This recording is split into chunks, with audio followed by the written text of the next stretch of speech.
We focus on history, culture, religion, art, social, and philosophy of Nusantara. Here, in the presence of Nusantara, we were made to be forgotten about the goodness of ourselves. Because negativity seems to be more interesting for us. Now, I'm Sutoyo Raharto and friends, assist you, to remind you, to awaken you that we still can find the gems of Nusantara. They are the great sights of Nusantara.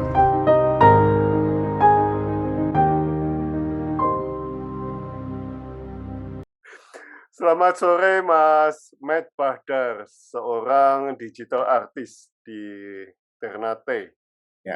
Ya, oke. Nah, Mas berkeliling banyak negara untuk memotret banyak objek, khususnya path atau jalan setapak ini. Sampai ke Jepang juga fotonya jalan setapak ini. Ya, ada. Wow. Nah, apa istimewanya jalan setapak di dalam sebuah karya fotografi? Silakan. Sebenarnya sih kalau ngomongin istimewanya sih nggak ada ya, karena memang satu hal kalau pribadi saya sih hanya sebatas melihat sesuatu yang saya rasa bahwa kalau memang itu hadir di depan saya atau memang saya menemukan, itu intinya kalau misalnya menarik akan saya foto. Nah, lalu kalau nggak menarik akan saya tinggalkan.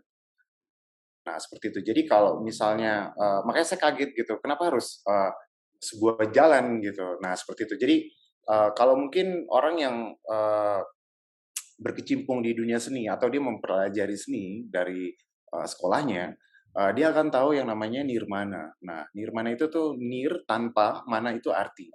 Jadi kalau disambung maka tanpa ada arti gitu. Nah, jadi yang disajikan tuh hanya sebatas keindahannya aja gitu. Nah, jadi kalau misalnya mau dilihat pet atau si jalan setapak itu kenapa saya harus selalu punya, gitu. Itu sesuatu yang mudah sih sebenarnya untuk semua orang untuk memotret hal tersebut gitu. Jadi sebenarnya nggak ada istimewanya gitu. Nah, paling hanya diperkuat lewat komposisi dalam fotografinya. Nah, seperti itu. Oke. Hanya sebatas itu aja. Hanya sebatas estetika saja. Ya, benar. Karena kalau misalnya banyak sih pertanyaan yang masuk ke saya tuh seperti itu gitu. Kenapa harus ini gitu?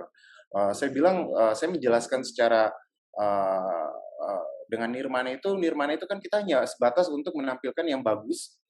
Ya udah nggak ada arti sama sekali gitu. Kalau misalnya buat mau mengartikan sendiri, mungkin itu kembali ke personal ya. Misalnya contoh dalam sebuah tangga gitu, mungkin orang bisa mengartikan bahwa oke, kita memulai dari sebuah tangga yang kecil gitu. Lalu kita berjalan naik, ya mungkin itu sebebas mungkin. Tapi kalau pribadi saya, hampir kebanyakan karya-karya saya tidak tersirat makna sama sekali. Oke, tidak tersirat makna sekali, Ya. sama sekali. Nah, jalan setapak yang terbuat dari kayu hingga beton menjadi objek foto ya. Tetapi seberapa kuatkah pengaruh materi jalan setapak terhadap hasil seni yang Anda ciptakan? Nah, sebenarnya dengan bantuan, misalnya contoh ada sebuah rumah gitu dengan jalan menuju ke rumahnya itu, pada dasarnya semua orang itu tuh jadi gini, dalam pribadi saya setiap kali saya buat foto seperti itu, saya mau dari setiap si jalan itu tuh menuju ke satu rumah. Jadi sebenarnya itu guidance gitu. Jadi saya mengajak orang untuk melihat dari depan sampai belakang setelah itu selesai gitu. Karena dalam fotografi lumayan kompleks juga ya. Kalau misalnya kita nggak tahu nih dia seorang beginner atau yang udah profesional gitu. Jadi perspektif itu tuh memang menentukan sekali gitu. Jadi saya akan buat sesuatu yang lebih mempermudah orang untuk melihat ke karya saya aja gitu sebenarnya. Jadi Anda dedikasi 100% pure untuk estetika saja sebetulnya. Ya, nah tapi kalau misalnya ada foto-foto lain juga, mungkin nggak dipilih sama, Mas ya. Kalau misalnya kemarin dipilih yang lain itu, saya akan bercerita mungkin lebih panjang gitu, karena memang ada beberapa foto itu yang, saya, gini, saya bukan tipikal, pria romantis yang harus, ini ke misalnya contoh nih, ke wanita gitu. Jadi saya akan membuat sebuah karya saya itu tuh untuk dia gitu. Nah, di situ sebenarnya banyak, ada beberapa foto yang ternyata nggak dipilih gitu. Oke, kita buka Instagram nggak apa-apa. Oke, bisa. Oke. Nah, black and white, mmm, apa yang sering Anda jelaskan kepada para penikmat seni tentang black and white? Black and white, oke. Nah, sebenarnya sih, Atau bahkan white on white, kan ada ya, white ya on white juga. ya, itu istilahnya sih kalau di dalam, fotografinya sih kalau white on white itu dibilangnya, high key. Nah, low key itu yang, agak gelap-gelap, nah lebih gelap-gelap. Nah, sebenarnya itu sih hanya masalah teknisnya aja, tapi kalau misalnya pada dasarnya, sebuah foto black and white menurut saya pribadi ya, dia tuh nggak akan habis dimakan sama waktu. Nah, berbedanya dengan color gitu, kalau misalnya color sendiri, sebagai contoh gini, dalam lemari pakaian kita tuh pasti banyak warna. Kita manusia pada dasarnya itu tuh setiap bangun pagi, itu kita punya mood yang berbeda-beda. Setiap pagi, kita bangun pagi punya mood yang berbeda-beda.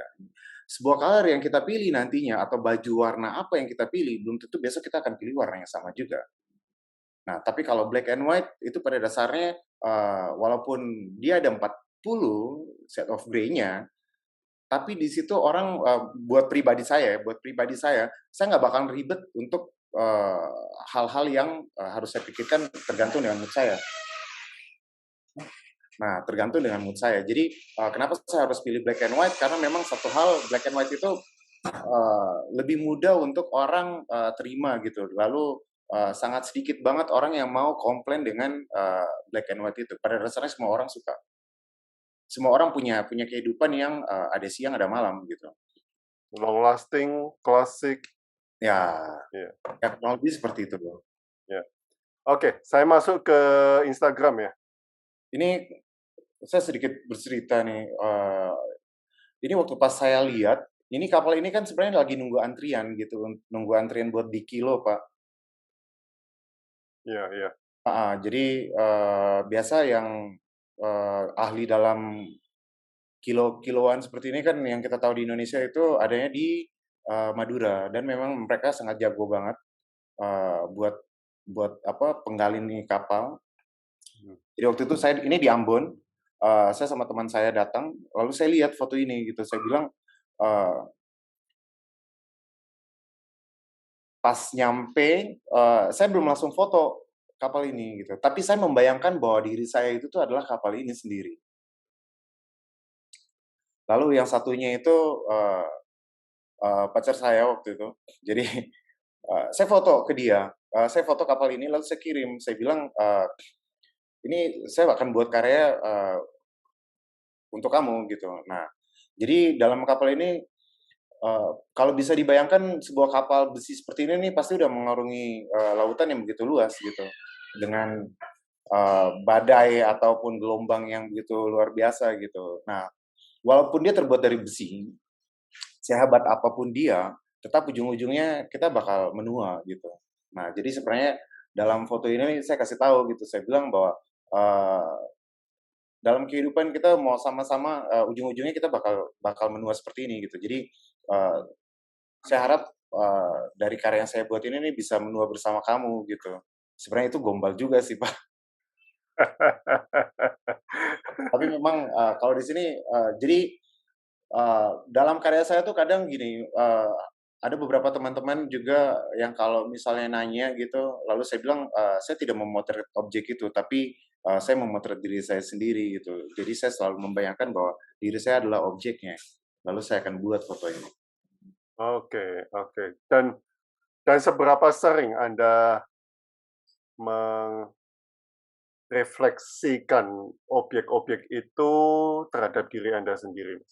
Eee, Hampir, cukup Banyak ya, hampir cukup banyak. Cukup? Oh, oke. Ya, hampir cukup banyak, karena memang pada dasarnya, ada banyak pertanyaan yang masuk ke saya itu, bagaimana sih cara membuat sebuah karya itu tuh yang memiliki mood gitu, punya mood. Atau pada saat orang melihat tuh kayak dia punya perasaan apa gitu, tapi dia nggak bisa menyampaikannya gitu. Nah, saya bilang nggak punya ada cara lain gitu. Caranya ya hanya sebatas, bagaimana memikirkan, sebuah objek itu menjadi diri Anda sendiri gitu. Nah, itu mungkin bisa menyampaikan gitu. Karena gini, pada dasarnya kita manusia itu tuh ya seperti tadi saya bilang, kita bangun pagi itu pasti punya mood yang berbeda gitu. Nah, sebagian teman-teman atau sebagian orang yang, lebih mengerti tentang, karya-karya saya, mereka malah bilang, kapan itu saya lagi bersedih, kapan lagi saya ceria. Nah, itu hanya lihat daripada color atau tone daripada foto-foto saya gitu. Nah, mengapa mungkin ini lebih ke pribadi, mengapa tidak fotografer, tetapi lebih ke digital artist? Oh, oke. Nah, jadi karena kalau misalnya saya menganggap diri saya sebagai seorang fotografer, satu, orang bakal komplain sama saya. Banyak fotografer yang komplain sama saya karena, karya-karya saya hampir hampir, sebagai surrealis gitu. Nah, jadi saya nggak mau gitu. Satu hal gini, yang menarik, yang selalu saya sampaikan seperti ini, mata kita tuh terbatas, tapi mata kita terbaik di antara semua, kalau saya bilang anggota tubuh kita, mata kita terbaik gitu, karena kita bisa melihat dunia yang begitu luas.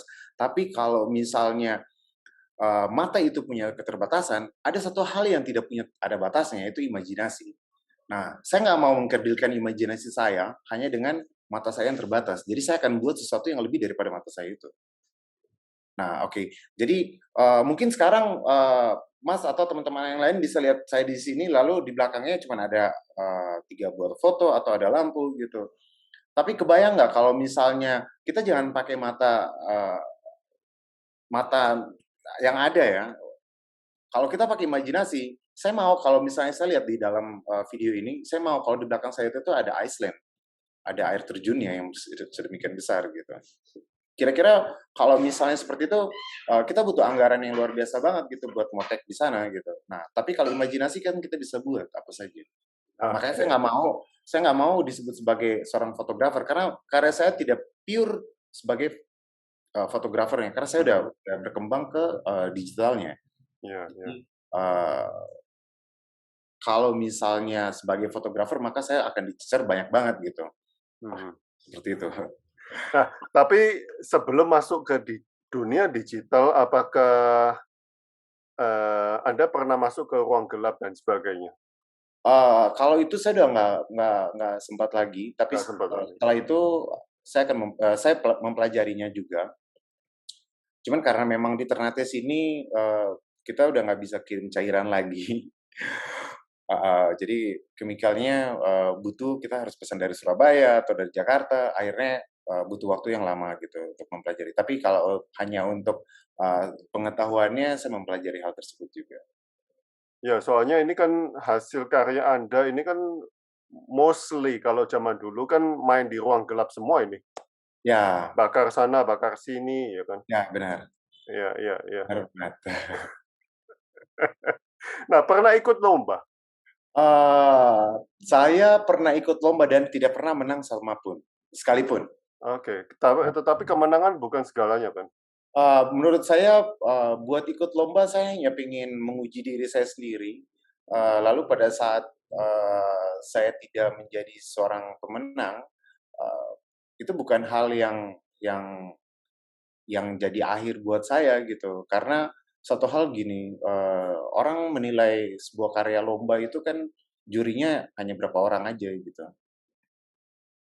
Kalau saya nggak membuat karya itu tuh memang untuk orang lain gitu, tapi untuk diri saya sendiri, atau orang-orang yang memang saya peruntukkan untuk mereka. Jadi kalau misalnya, harus mengikuti lomba yang harus, menuruti apa, standar jurinya, saya rasa bahwa, saya telah membodohi diri saya juga gitu. Iya. Ini kan pemikiran seorang seniman. Nah, sebetulnya background Anda apa yang membawa Anda menjadi digital artist ini? Eee, Bapak saya tuh sebenarnya fotografer. Oke, Jadi oke. saya ingat waktu pas saya SMP kelas 3, beliau yang mengajarkan saya, motret gitu. Nah, dan kamera beliau sampai sekarang masih saya simpan dan masih, jadi jalan. Nah, setelah itu saya tinggalin, saya kuliah, saya seorang IT, information technology. Nah, Iya, pada iya. saat saya udah mulai mau udah setahun setelah mau beres kuliah, baru saya mempelajari fotografinya. Sebenarnya ini di foto ini, kalau bisa bilang sih nggak punya, makna apa-apa ya, tapi, saya sedikit mau cerita. Mhm. Saya yakin dengan sebuah impian gitu masalahnya. Jadi, eee, sebelum saya mau ini, pernah tahu The Secret, Pak? Oh, pernah, ya. Ya. Nah, Law of Attraction. ya saya mempelajari, saya baca bukunya The Secret, tapi saya bacanya The Secret Behind the Secret gitu. Jadi waktu itu pas di tahun 2013, eee, teman saya dikirimin buku, ada, salah satu fotografer yang memang jadi idola saya namanya Michael Kena. Jadi pada saat bukunya dia tentang Hokkaido, ini di Hokkaido, Jepang, pas saya lihat, saya begitu tertarik banget gitu sama pohon satu ini, Christmas tree gitu. Nah, lalu saya punya keyakinan, waktu itu saya udah baca buku itu, The Secret itu. Lalu dalam diri saya tuh saya begitu besar banget, buat ingin sekali berada di tempat yang sama untuk foto Christmas tree. Oh, oke. Ya, di tahun 2013 waktu itu. Heeh. Nah, saya bilang ke teman saya gitu, saya bilang gitu, "Saya akan foto di tempat yang sama ini." Nah, dari situ saya orang nggak tahu, mungkin di luar nggak tahu siapa saya gitu. Cuman, saya punya keinginan yang begitu kuat, akhirnya saya, harus harus benar-benar mempelajari, fotografi serta, digital yang lain untuk, mendukung skill saya gitu. Nah, dalam perjalanan pas di, tahun 2019 saya datang ke Jepang, lalu saya foto di depan pohon ini. Saya kirim pakai handphone ke teman saya bilang, "Saya berhasil foto di tempat yang sama." Nah, dari sini, saya sangat yakin banget kalau misalnya segala impian itu kalau misalnya, dalam diri kita sudah sangat besar menginginkan hal tersebut, itu pasti dapat jalan gitu, cuman waktunya aja yang kita nggak tahu gitu. Nah, di sini, salah satu foto ini yang buat jadi saya, berpikir bahwa, eee, saya memiliki sebuah kemenangan yang besar banget gitu dari tahun 2013 harus menunggu sampai 2019 untuk bisa dapat, foto, dengan posisi yang sama oleh, idola saya sendiri gitu. Jadi, ini sangat berarti banget buat saya gitu. Nah, terlepas daripada itu, ternyata yang saya pikirkan bahwa kalau saya punya skill yang baik, saya bisa kemana mana ternyata nggak juga gitu. Kita Ya. butuh relasi juga gitu. Jadi makanya pada saat datang ke sini saya bersama teman-teman, begitu terharu banget ya, dengan kondisi seperti ini gitu. Saya ingat, di tahun 2013 bermimpi untuk datang ke sini dan akhirnya saya bisa capai gitu. Ya, Wow, jadi seperti itu. oke. Wow. Apa yang spesial untuk Anda ini, Christmas tree ini, Mas? Christmas tree yang spesial karena gini, namanya Michael Kena itu, idola saya banget, Aha. fotografer, eee, karena saya pertama lihat bukunya dia, tentang Hokkaido, style fotonya hampir mirip sama saya, bukan hampir mirip, mirip lah gitu. Saya menginginkan bahwa saya harus menjadi, seperti dia gitu. Nah, makanya saya merasa bahwa ini spesial banget. Nah, tapi lambat laun, saya nggak bisa jadi dirinya dia terus. Saya harus jadi diri saya sendiri. Nah, disitulah start awalnya, saya mau lebih berkembang untuk jadi diri saya sendiri gitu. Jadi saya foto Christmas Wow. tree itu dengan, yang berbeda pula, style-nya daripada si Michael Kena-nya. Iya. Ya. Oke, pertanyaan saya yang terakhir, what is next after this? Ada lagi impian yang pengen diraih? Sebenarnya banyak impiannya, cuman karena mungkin terhalang sama kondisi, pandemik yang sekarang ini akhirnya banyak yang batal gitu, karena memang masih ada beberapa negara atau ya tempat yang memang uh, pengen saya kunjungi gitu.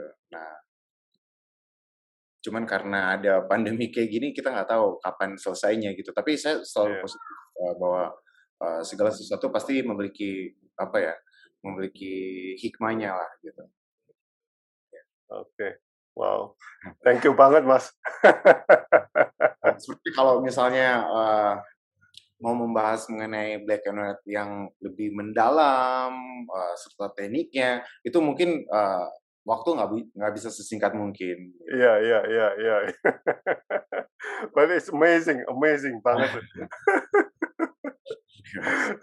Tapi Anda sudah seperti seniman kan, idealisme tinggi dan Anda mempunyai fokus sendiri dan Anda mempunyai taste sendiri.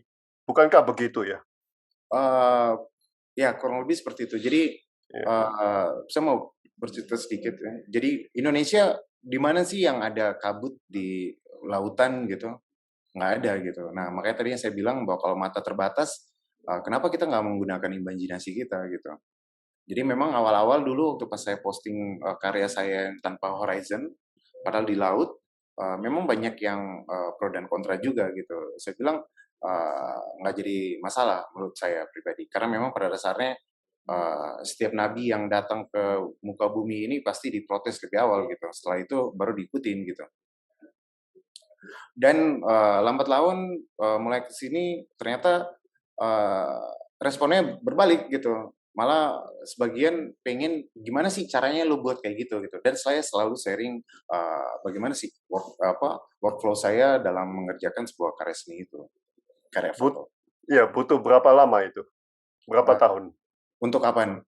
Untuk merubah persepsi orang dari yang against sampai support gitu. Ada kali 4-5 tahun itu. 4-5 tahun. Iya. Wow. Amazing. Oke. Intinya sih kalau saya pribadi saya selalu menerima kritik dan saran. Tapi kalau dalam sebuah karya saya akan menciptakan atau saya membuat karya saya itu untuk diri saya sendiri. Karena satu hal kalau kita mengerjakan sebuah hobi, kalau kamu mau buat orang bahagia, ya kamu harus memberi sesuatu gitu. Tapi kalau kamu mau membuat kamu bahagia dalam satu hari full, kamu harus mengerjakan hobi kamu gitu. Nah, saya setiap saat untuk buat saya bahagia, saya mengerjakan hobi saya gitu. Saya nggak peduli orang lain karena memang saya dedikasikan untuk diri saya. Orang lain itu hanya sebatas untuk mau menikmatinya saja. Kalau tidak bisa menikmati, tidak jadi masalah. Kalau mau mengkritik, silakan mengkritik. Memberi saran, saya selalu terima. Ya, kurang lebih seperti itu. Iya. Wow. Thank you so much, Mas, atas waktunya. Wow. Thank you so much untuk sharing-nya sore ini. Wow. Kita harus ketemu di Ternate ini. Ya, bisa. Dengan senang hati, Pak. Dengan senang hati. Wow. Tanah yang mempunyai sejarah panjang sekali di Nusantara ini. Ya, benar. benar. Saya mau minta tolong dikenalkan siapa Ya. yang bisa sharing. Ya, bisa. Nanti Ternate. saya akan cari. Ya. Ya. Thank you so much. Ya, sama-sama. Ya. Selamat sore. Sore. Terima kasih teman-teman.